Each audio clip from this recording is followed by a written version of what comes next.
ଯଦି ଜନ୍ମ ସମୟରେ ମୀନ ରାଶିରେ ଶୁକ୍ର ଥାନ୍ତି ତାହେଲେ କଣ ହବ?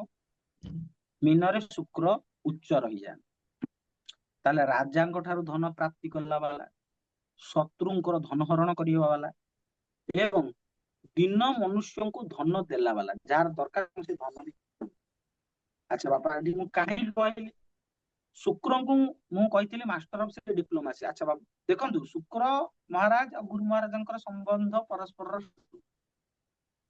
କିନ୍ତୁ ଶୁକ୍ର ମହାରାଜ ଉଚ୍ଚ କୋଉଠି ନା ଗୁରୁଙ୍କ ରାଶିରେ।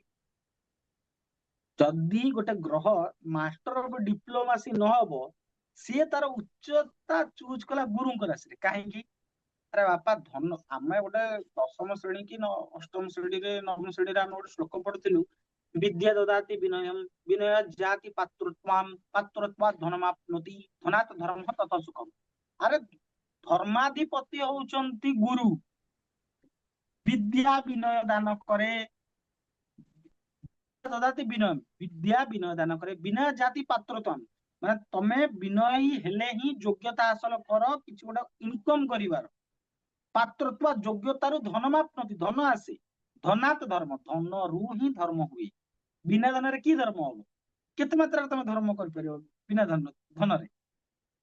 ତେଣୁ ଶୁକ୍ର ମହାରାଜ ଧର୍ମାଧିପତି ଗୁରୁ ମହାରାଜଙ୍କ ରାଶିରେ ଉଚ୍ଚ।